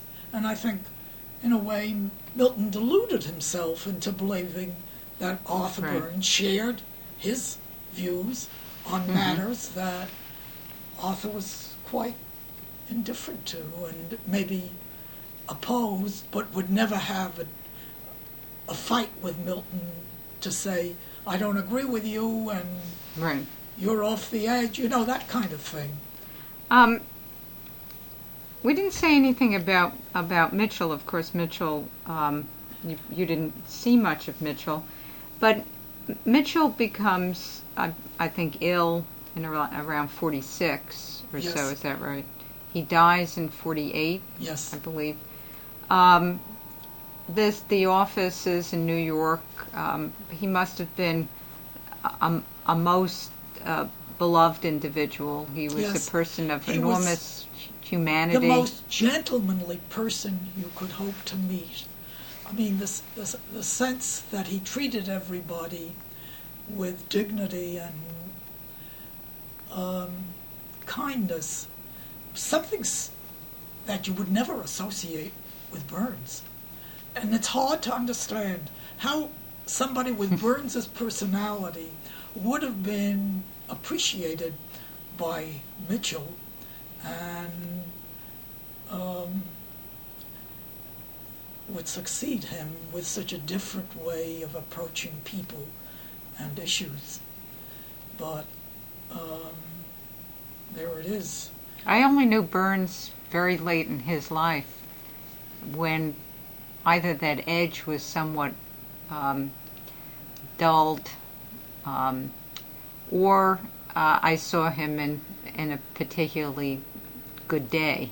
Yeah. But I've heard from many people that he was gruff, discourteous, everything Mitchell was not. Well, that's right. There was a session at a Western Economic Association meeting, at which Frank Morris, who had retired as president of the Boston Fed, who talked about Burns's relations with the members of the Federal Open Market Committee when he, Frank Morris, was a member. He said the members of the committee hated Burns, but oddly, whenever there was some social gathering with the wives of the presidents, they loved Burns. They admired him, and the men looked at their wives with couldn't understand. This guy was not somebody that, well, he treated them all as, what did they know about economics? What did they know about how the Federal Reserve should operate? He, Arthur, was the one who had the intellect and the experience to determine questions of this kind. And these, and he was open about it. It isn't as if he tried to conceal his contempt for these people who were his colleagues. He showed it, and they resented it, and it didn't matter to Burns. So this tells you something about him, and that, he could certainly act, in this grand way with women that maybe... Well, maybe that's what I was won over by. Yeah, but... it hadn't occurred to me. So, and I don't feel that Burns's career after he left the Bureau really enhanced his reputation. Even apart from what he did as chairman of the Fed, I think the chairmanship of the council, in which his big the big position that he took, opposition to Keynesian monetary and consumption economics, in a sense, this was something that was an outgrowth of his closeness with Milton at that time. So that I don't think this was really something that emerged from Burns. I think it was something that he learned from Milton and expressed then in his own way. But nothing that he did after the leaving the Bureau, I think, has made a mark. He leaves the Bureau, then he comes back. Yeah. And then he has another debacle. And then he has another debacle when he comes back. With the Ford Foundation, that decided they didn't want to support the Bureau the way it was organized at the time. And what did you feel about that when you heard? So now we're not going to leave the 50s. We're just going to be on this tangent for a while, but it's a very important tangent. So Burns comes back to the Bureau after he's chairman of the CEA. More is now director of research. Burns is president. Yes. So we have now two people in these higher up positions rather than just one. And it takes a pretty long time. I think it's in 67 or 66. So that's a little more than 10 years. He comes back. 10 years later, the Ford Foundation, which had been giving amply to the Bureau, comes and says, this is too Columbia-oriented. This is a closed society, a closed group. What were they really saying, and how did you, as a researcher here, hear it and respond to it? Well, the Ford criticism was just. You were selected by Burns, possibly Moore, although I think Moore was more of a cipher than an equal in the decision-making process. So if Burns thought you could do something for the Bureau in some research work, he would invite you. And that was it. It was only people with whom he had contact. It wasn't as if he was searching for the best economist located anywhere. Right. To participate in whatever projects he thought were worth supporting or finding funds for. And I think Burns had returned to the Bureau thinking, I mean, here he was with a national reputation, and whatever he would seek to fund would be find a welcome response from whatever foundation or corporate president whom he approached. And I think he was unprepared for the sharp rebuff that he had at the Ford Foundation. I mean, I don't think that it was the quality of research that was being conducted at the Bureau that was responsible for the way the Ford Foundation responded. I think was in a sense that it's too parochial an organization to be calling itself a national research thing, and that was the beginning of the change in the direction of the National Bureau. So I think the succession of John Meyer turned out to be a mistake, but that was the beginning of the broadening of the research program at the Bureau to a much wider group of economists than had it been true before. Even though, you know, when somebody at Chicago became a research associate and might have spent a year or some months here and then gone back to teaching far from New York, it was still a New York-centered organization. And the change really came with Meyer's accession, and of course much expanded after Martin took over. Right. But, you know, in looking over the people who were researchers at the Bureau under Burns, some of whom may have started under Mitchell, but I know that they were finished their work under Burns.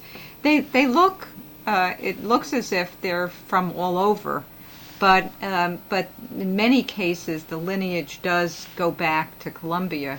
In Stigler's case, Yes. that's one case in point. Well, and say Juster, Right. who moves on to Michigan, and so on, that Right. they have some physical link with having worked at the Bureau, Right. but then moved on. And in a sense, the Bureau provided employment to economists at a time when it was hard to get a university job. Right. And it was only after the war, I mean, a man like Abramovitz never had a teaching position until after the war. And the Bureau was a haven for people like that, even though he was a Columbia man and therefore would have been typically associated with the Bureau, but it was the absence of opportunities at universities until after the war that explains the fact that the Bureau could satisfy its research personnel with the local people. I mean, and extraordinary local people at that. Let's go back to a monetary history, if Yeah. that's okay. And we'll do this for a little while, and then Yeah. my tape will go, and if you want to, we may have another half hour. Okay. Is that okay? Yeah. Are you getting bored? No.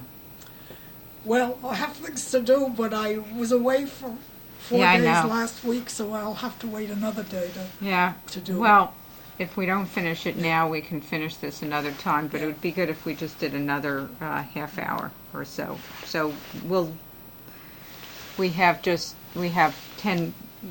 8 more minutes Yeah. left on this tape, and then we'll go. But let's go back to a monetary history and then go forward a little Yeah. bit.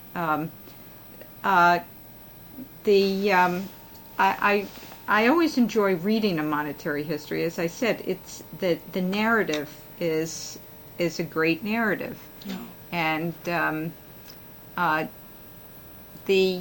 when you and Milton were working separate from each other, but when you were working on the narrative, would you write 50 pages, send it to Milton?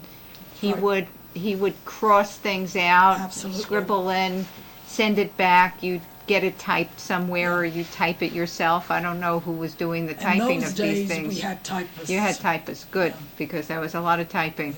Yeah.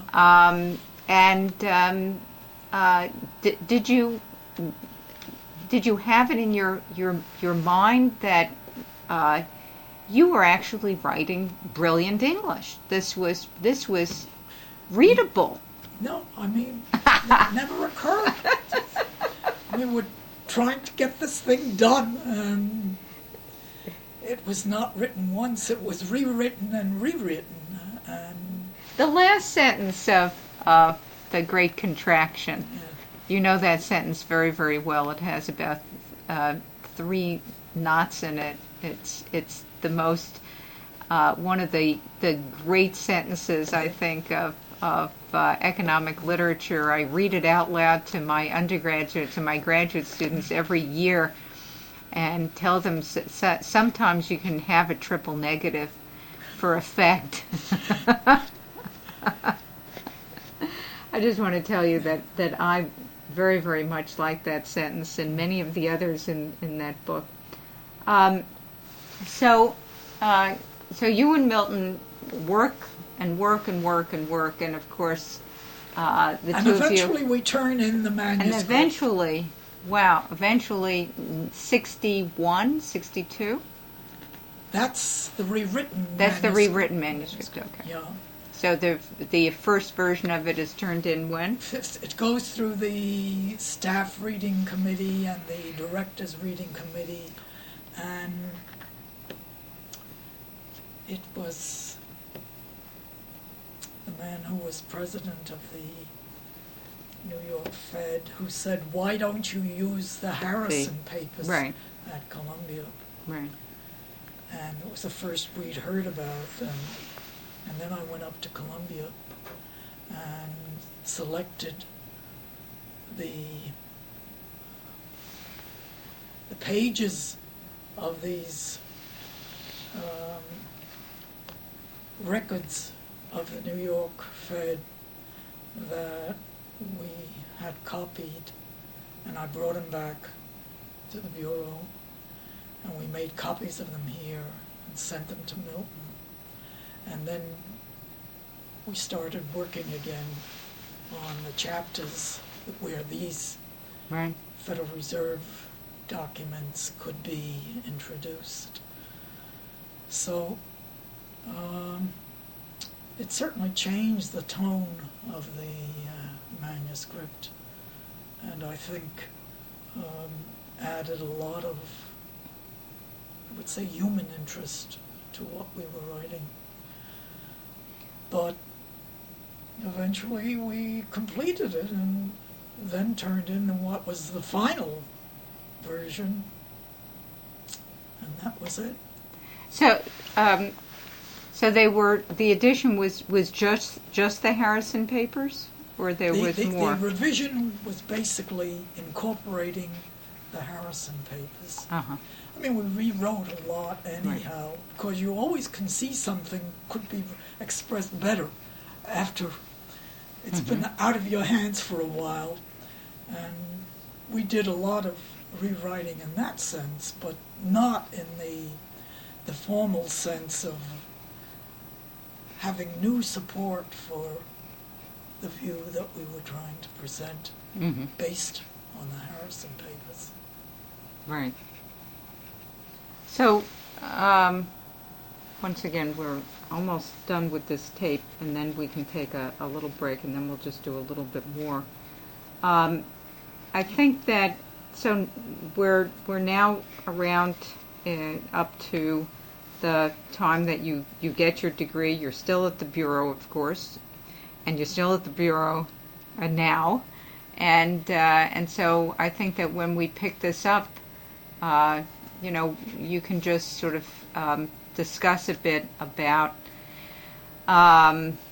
what then happens at the Bureau from the 60s to the 70s. And so we're going to go through the tumultuous period of the end of Arthur Burns, the beginning of John Meyer, and it was a bit of a tumultuous period. I know John not from the Bureau. I know him from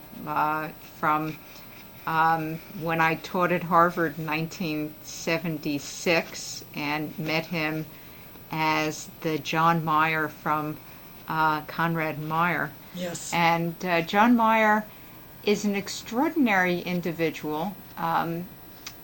There's the good and the bad, and on the good side is that he has done so many different things. It's as if John Meyer is 5 different people, and maybe that's the downfall of anyone, is to attempt to be 5 different people.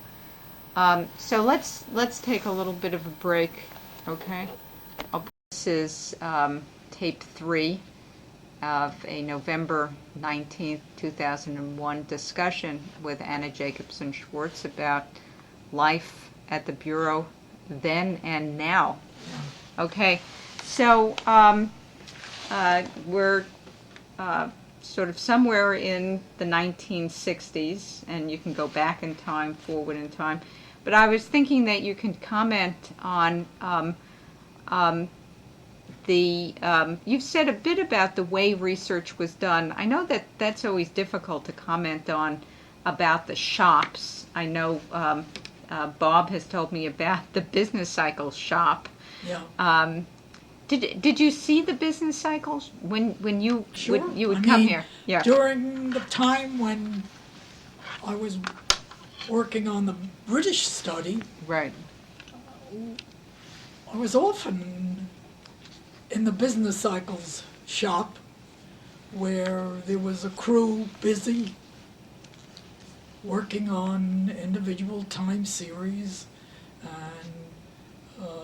this was a period when there was the codification of the way to do National Bureau style Yeah. business cycle analysis hadn't yet been firmed, so that they would do things one way and show them to whoever was in charge of that series, and there'd be some discussion, well, maybe we shouldn't do it just that way, maybe we should modify the procedure. And eventually it got settled. This was the rule. Always observe it, and each of the people in that unit would be busy every day of the week doing an analysis of the series.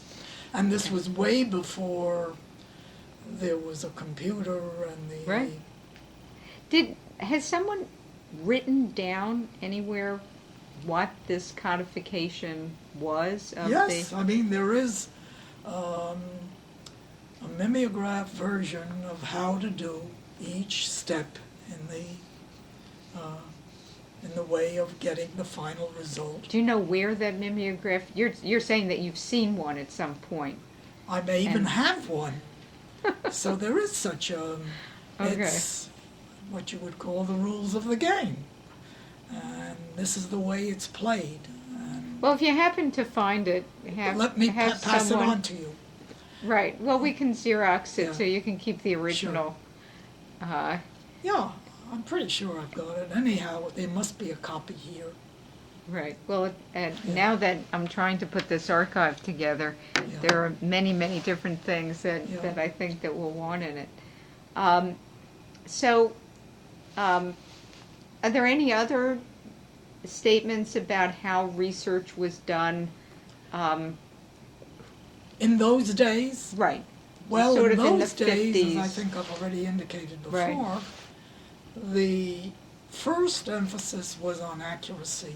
Right. One person might have been assigned to collect the data for some specific series. That person would have been sent back to check what had been copied. Another person might have been assigned to do the same job, to come back with the results, to be compared with Right. what the first person.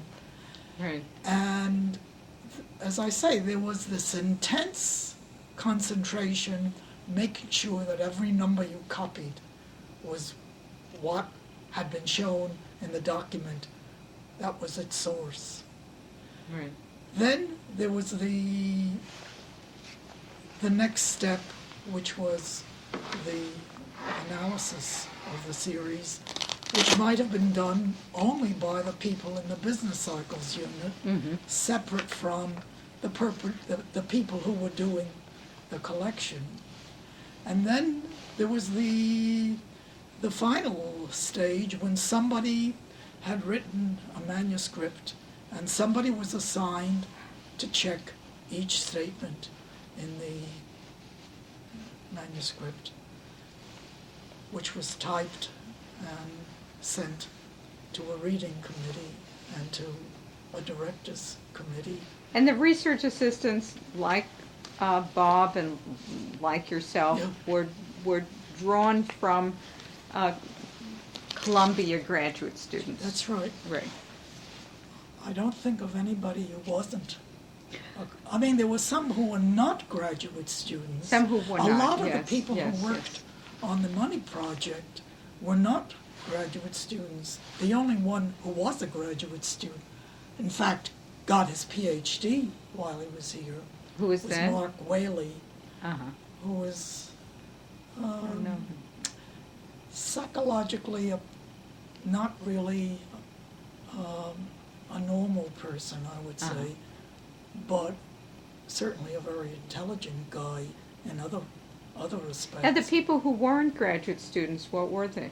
They They were were people statisticians? who were used to copy stuff, I see. to prepare tables for you, to They do were- all kinds of Were they people who had been undergraduates at Columbia and Barnard? not necessarily. Might have been recommended by somebody who knew somebody. Right. It was a job. The Bureau had an Wasn't opening. Edith Kuznets Chris worked as a research assistant Chris when she did. was originally hired. Right.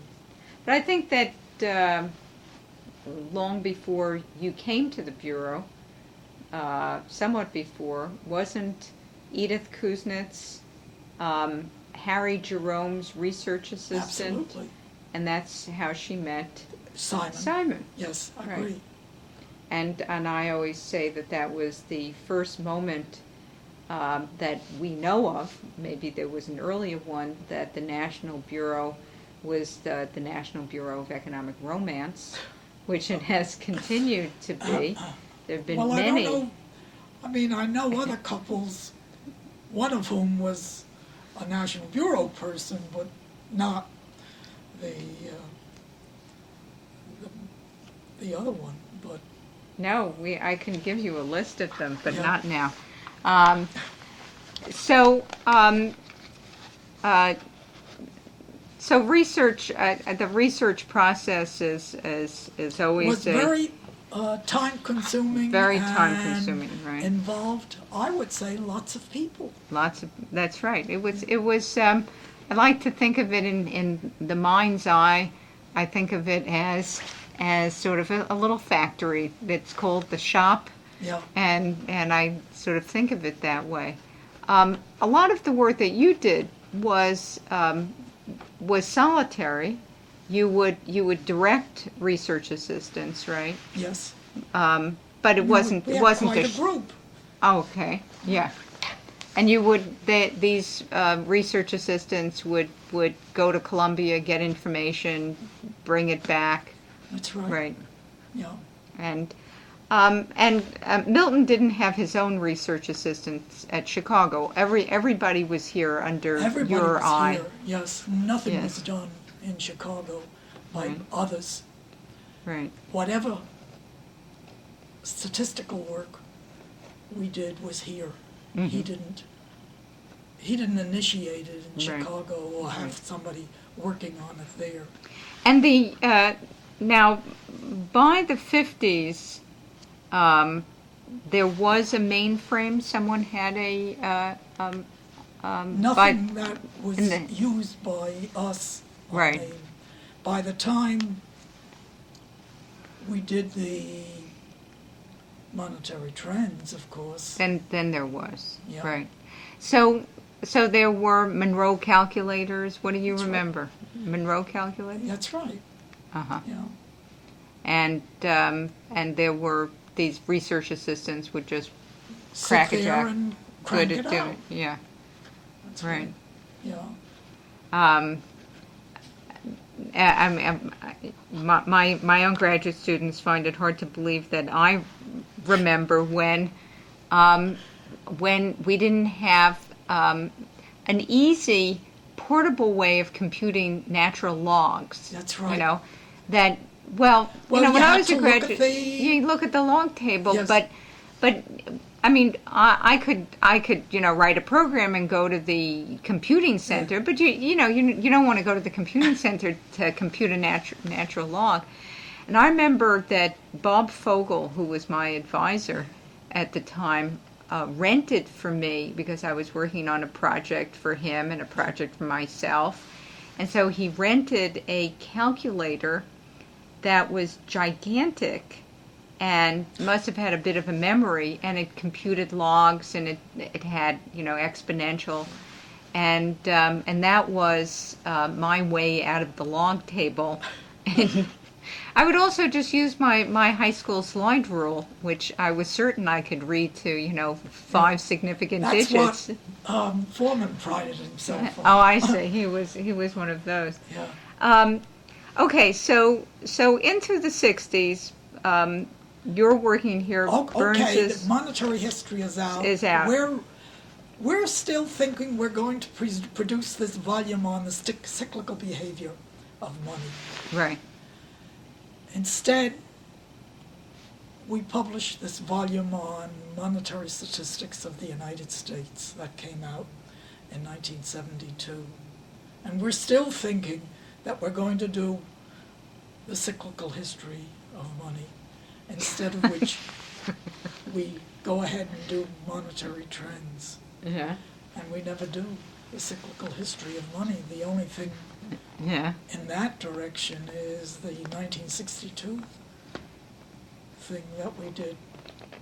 But by then, isn't the By then, cyclical nobody's history is an really using anachronism? National It's Bureau technique. And that's Right. probably, I I've never discussed this, Milton, with Milton. Right. How come we never did it? But I think it's because the National Bureau technique had sort of been abandoned. So, But you sort of abandoned it yourself in many ways. yes, Yes. because we didn't do anything further with it. Right. And by the time we're doing trends, of course, we're doing it with the help of computers. Right. Originally with cards. Right. Those wonderful cards, right? We've been through the technological revolution in research, starting with hand calculation, electric computers, and then I think Bob was the one who told me. I can't remember that these tables would be checked, and of course I still check my tables the same way, that you go across and you go down and you make certain that the marginals add up. But these were not tiny tables; these were gigantic tables that would fit on this table and more. So, what happens when John Meyer comes in? And a lot of the computer work is done at Yale. So John is at Yale at the time? I guess Meyer is at Yale. And Meyer is at Yale, and I've forgotten what's the name of the guy who was the computer There was a intermediary from Yale who would come to the Bureau and would bring back to Yale these decks of cards that we prepared to be inserted in there. I see. That's Bob would probably remember. Yeah. And then he'd have to come back with the output, I hope. That's right. Yeah. And I know that must have been terrible when you would come back with the output and it would say job aborted or something, program error. That's right. Yeah. And you'd have to send him back again. Doesn't matter, you'd have to do it again. Yeah. And,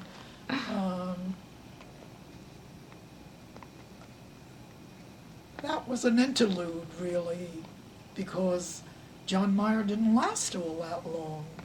But he lasted from, maybe I've got this wrong, but from 68, right? Yeah, to To 77. 76, 77. 76. That's a long time. Yeah. That's, 8 years, 9 years. It's pretty long. We used to have annual conferences that he organized, once at Montauk. Mm-hmm. I mean, nothing like this had happened in the previous administration, that there would be this big blowout where we would go to some fancy resort and have a conference. That was new for the National Bureau. Yes. Meyer introduced it. Well, in some sense, in his defense, that meant that he could take the boat from Connecticut, the ferry, down to Orient Point and go to Montauk. Maybe he was equalizing transport for everyone. Of course, people in New York would have had to go all the way out to Montauk. That's right. Yeah. But, and all I remember actually about his time here is how easily it was for him to get angry. Just a very short fuse and he'd blow up. But He was the Bureau, in that sense, wasn't much changed from while Burns. he was here because the organization was pretty much the way it had been. We had the publications department, the way research was conducted was not very much different. Now, why do you think the board chose Meyer? I guess that this is the one part of the Bureau that that I'm a little rusty about. Where did Meyer appear from? I don't know who was the person on the board. On the board, directors right? who thought he would be the the right person to succeed Moore. To succeed, he was succeeding Moore or Burns? In 67, 68, he was still succeeding Burns. Burns was not yet Fed chairman, right? No, Burns went to Washington in 69 when Right. he was not, he was, or maybe it was 68. When was the election? Probably November 68. Right, 68, right. And then he was part of the Nixon administration. Right. I think he wasn't appointed to the Fed probably until late 69. Right. Yeah, something like that. But my recollection of the timing is that things weren't going well at the Bureau. Meyer was going to be appointed or was appointed, and Burns, very luckily for him, Nixon wins and he goes out in style. So it would appear to anyone looking at the history without scratching beneath the surface that Burns left and then Meyer came in without knowing that Meyer was going to come in even. But Moore, so Meyer's coming in as president, Moore remains as director of research. Yes. Is that right? Yeah. And so in that sense, things aren't going to change 100% because Moore is still physically here in New York as the continuity in an intellectual sense as well. Moore is a pretty, he's sort of technical. He's not an idea person. That's right. Mitchell, of course, was a big picture idea person. Burns, maybe really. neither. Yeah. Neither. Yeah, he was. And then, so you don't remember any discussion about where did this guy John Meyer come from? People here must have been. I don't remember if I ever knew, but it's not something I can think of now. Right.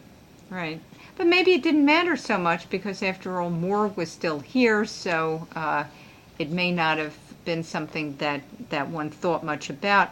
But then once he was here, what did you know about what he did? He was an urban transport person. I know he broadened the range of research projects. I mean, brought in a housing program which hadn't existed. There was also a study of steel industry, I think. How come American entrepreneurs weren't as innovative in steel as counterparts in other countries? Mm-hmm. That was a new thing. Right. Although steel wasn't new, but that part was, yeah. Whether Alf Conrad was on that program? I don't know. I don't know. Alf Conrad dies somewhere around then, I believe. Yeah. He wasn't here very long before that. Yes. He committed suicide, but I think he was on that program about innovation in the steel industry. Mm-hmm. What other new research projects? What about people? Who did you well, there was who some did you talk to, then. and who were your friends? Who left the university appointments, right? And Ruggles, I think, came in at that point. And he would have been at Yale. Yes.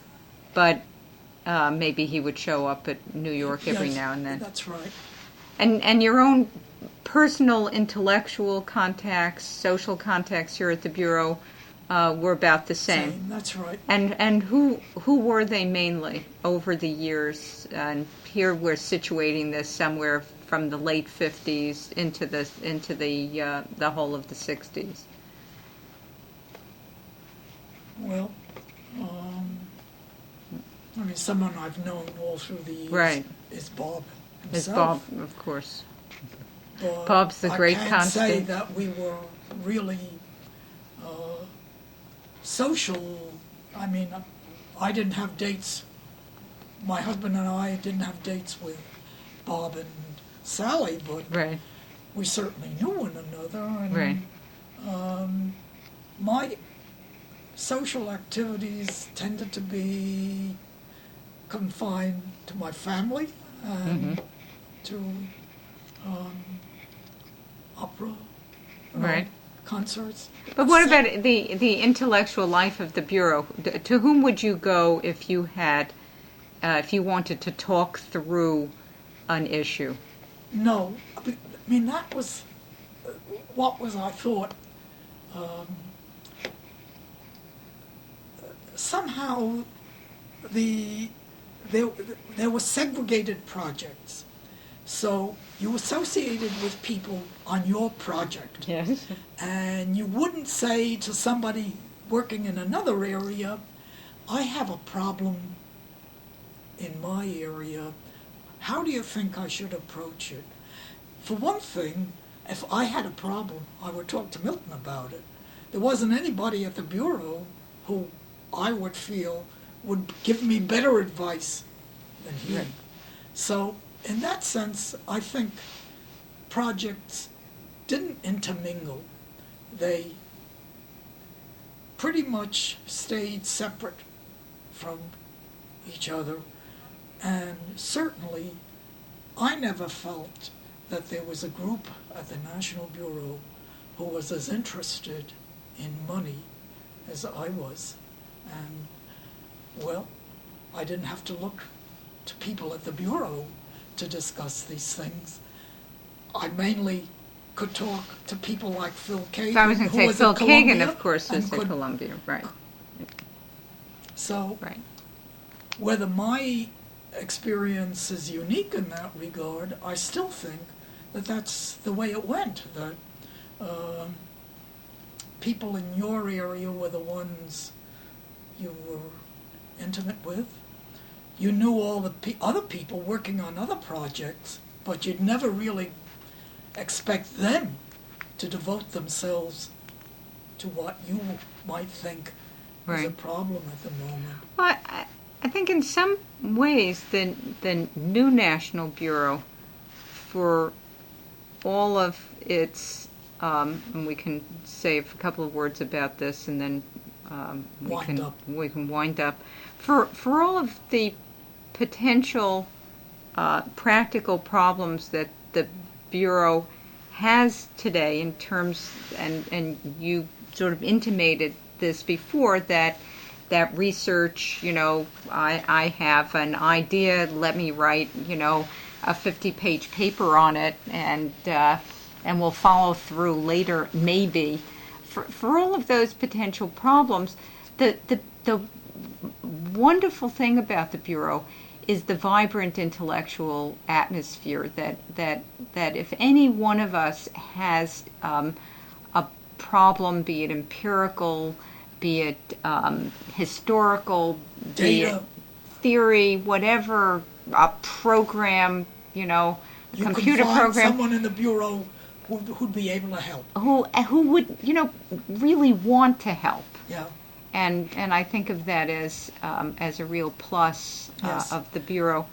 But for me, the chief benefit of working at the Bureau is that you can follow your independent path. That's right. And if you want to write something up or look into something as a possible way to develop something, Right. you have the absolute opportunity. Right. So let's wrap up at this Yeah. moment because And You know, not- for many years, Yeah. I've wanted to do this study of foreign exchange market intervention, Yes. and Marty certainly supported it from the beginning when I got this set of data from Ted Truman. He was then at the Fed.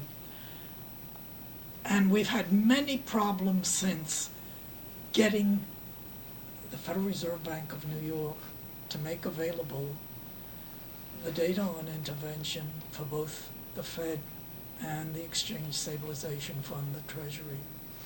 Yeah. And I finally think we're going to succeed in getting the data. The Fed, the New York Fed, provided me with a lot of data from 1961 to 1991, but not complete.